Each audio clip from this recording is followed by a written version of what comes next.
ask me to follow Nina Turner. Thanks very much. Can't do that, but I will do my best. All right, let me begin by thanking all of you, not only for what you do in fighting for women's rights, but for what you're doing to expand and improve our democracy.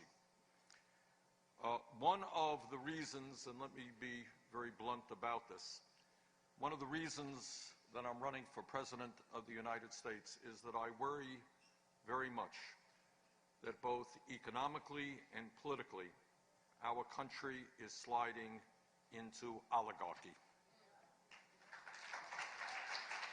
Now, I know this is not an issue that you're going to see discussed much on TV, but it is the reality of what's happening in America. We are the wealthiest country in the history of the world. But as we speak here and meet here this morning, millions and millions of families are struggling to feed their kids.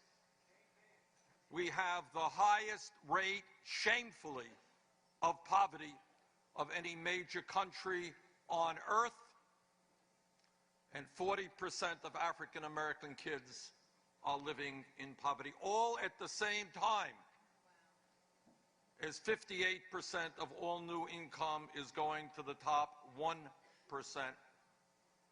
and the top 1/10 of 1% owns almost as much wealth as the bottom 90%. And as a nation, we are going to have to ask ourselves whether it is morally acceptable, whether it is economically sustainable, that so few have so much, while so many have so little. In my view, that has got to change, and we need an economy that works for working families.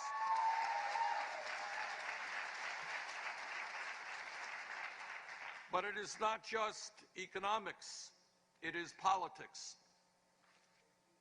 As a result of the disastrous Citizens United Supreme Court decision, millionaires and billionaires are pouring unlimited sums of money into the political process through super PACs and independent expenditures. In the last election, last November, 63% of the American people didn't vote. 80% of young people didn't vote. And in today, millionaires and billionaires are buying the election. Is that what democracy in this country is supposed to be about? I think not. Now, the truth is, as all of you know, Republicans win when voter turnout is low, when millions of people turn their backs on the political process, when they look to Washington and they say, I'm working longer hours for lower wages, what are you doing for me? When they say, I don't have any health insurance, what are you doing for me? When they say, I can't afford to send my little baby into decent quality child care, what are you doing for me? Can't afford to send my older kids to college, what are you doing for me? And when people give up on the political process and don't vote in large numbers, when Republican governors suppress the vote, when the Koch brothers and other billionaires try to buy elections, Republicans win and we lose. So what do? What we do is make it clear that in this country, we need a political revolution.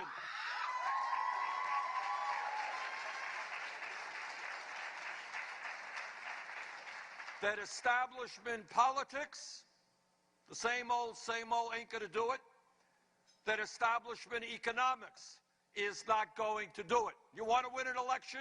I'll tell you how you win an election from the White House on down. You rally millions of working class people who have given up on the political process.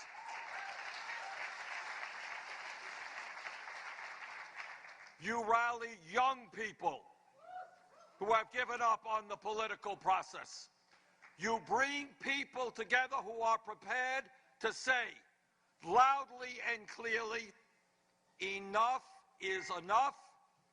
Our government belongs to all of us, not just a handful of billionaires.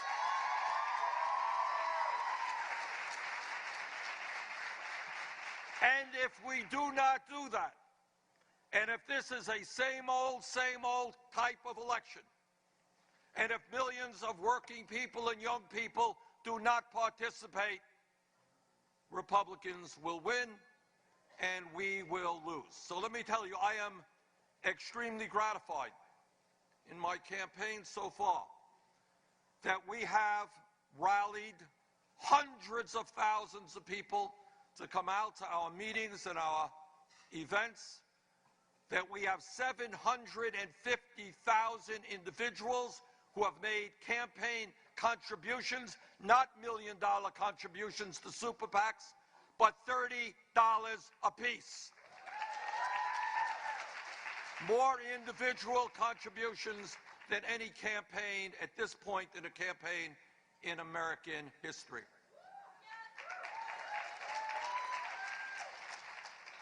We win when people come together, when we reject the division of men versus women, of straight versus gay, of black versus white, of people born in this country as opposed to people born in another country. That is what they want to do. And we win elections when we stand together and we say, you know what? In the wealthiest country in the history of the world, the wealthiest people and the largest corporations are going to start paying their fair share of taxes. We win elections when we say to the working people in this country, we know you can't make it on $8 or $9 an hour, and that is why we're going to raise the minimum wage to $15 an hour.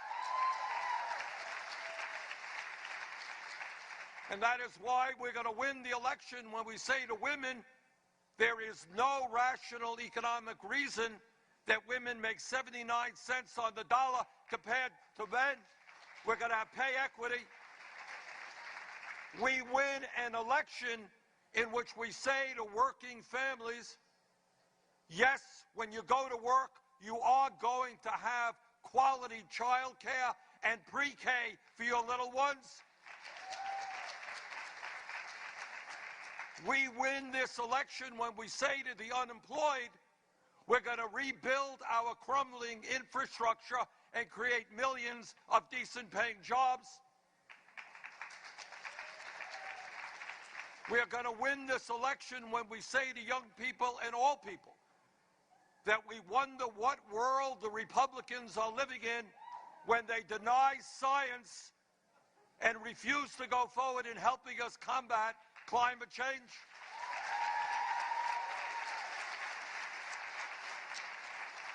We win this election when we make it clear that women have fought too long and too hard to lose control over their own bodies.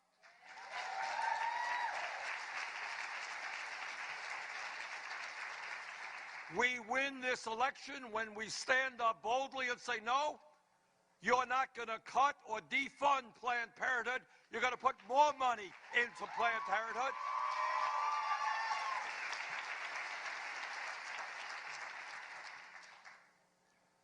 So, sisters and brothers, we are at an historical moment in American history. The crises that we face today in many ways are worse than at any time since the Great Depression of the 1930s. And in my view, what this election is about is not just electing a president. Far, far more significantly, it is about transforming the United States of America.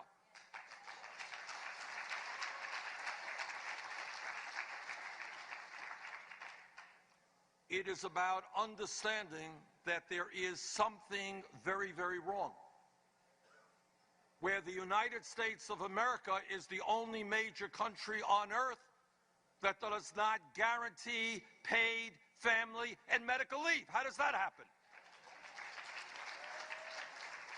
The only major country on earth that does not guarantee paid sick time or paid vacation time. How does that happen? The only major country on earth that doesn't guarantee health care to every man, woman, and child as a right.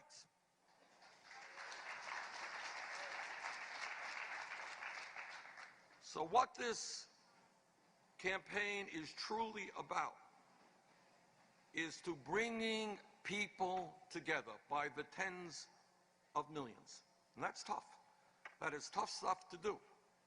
But if we do that, we're not just going to win this election, we are going to win it by a landslide. Because what happens is, how many people in your communities believe, as the Republicans do, that we should cut Social Security, cut Medicare, cut Medicaid, cut federal aid to education, and then give hundreds of billions of dollars in tax breaks to the top 0.2%? Nobody believes that. But Republicans can win elections because so many people have given up on the political process. And what this campaign is about is revitalizing American democracy by bringing people together to stand up and fight for the promise of what this great country can be.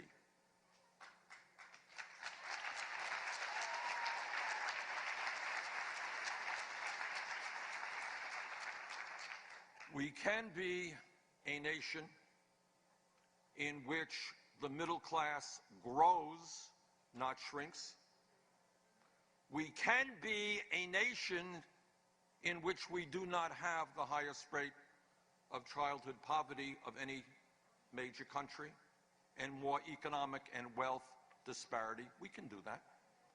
But in order to do that, we're going to have to do something that is pretty hard. Pretty hard, to quote Larry David.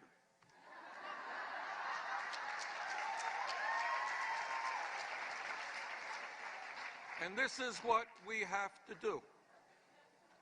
In the last many decades, as everybody in this room knows, because you have been part of the process, we have made significant progress in becoming a less discriminatory society, and we should be proud of that. We should be proud that in 2008, the American people decided to vote for a candidate based on his program and his ideas and his character, not the color of his skin.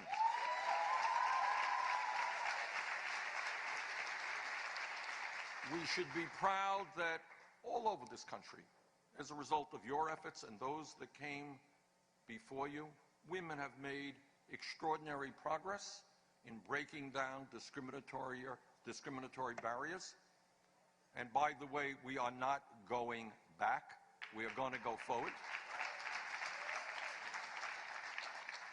And if we were here 10 years ago and somebody jumped up and said, you know, I think that gay marriage will be made legal in every state in this country, somebody else would have asked them what they were smoking, which raises another issue. But we have made progress. We've made progress in women's rights, in gay rights,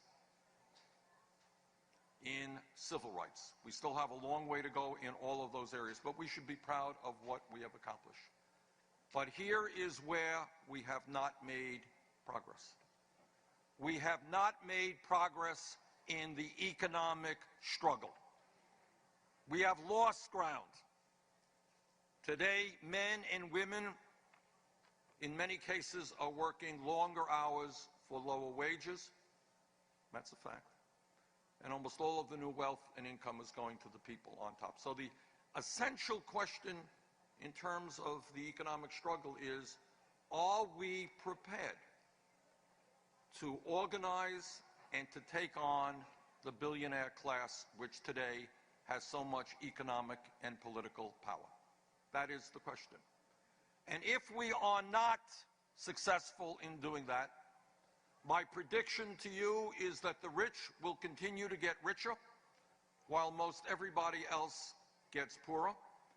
My prediction to you is that the Republicans, who do not believe Citizens United went far enough, want to get rid of all campaign finance regulations, will simply be able, through the Koch brothers and others, to give checks of hundreds of millions of dollars to the candidates of their choice. In other words, having candidates become employees of their corporate interests. That's the future if we do not educate and if we do not organize. But I have confidence that we can do both. I have confidence that if we come forward with a progressive, strong agenda that is prepared to stand up to corporate America, is prepared to stand up to the Koch brothers and the billionaire class, that is prepared to outline an agenda which will improve the lives of tens of millions of our people, we can not only win the White House, regain the Senate and the House, gain governor's chairs all over America. Not only can we do that, but much more importantly, we can transform this country and make it the country we all know that it can become. Thank you all very much.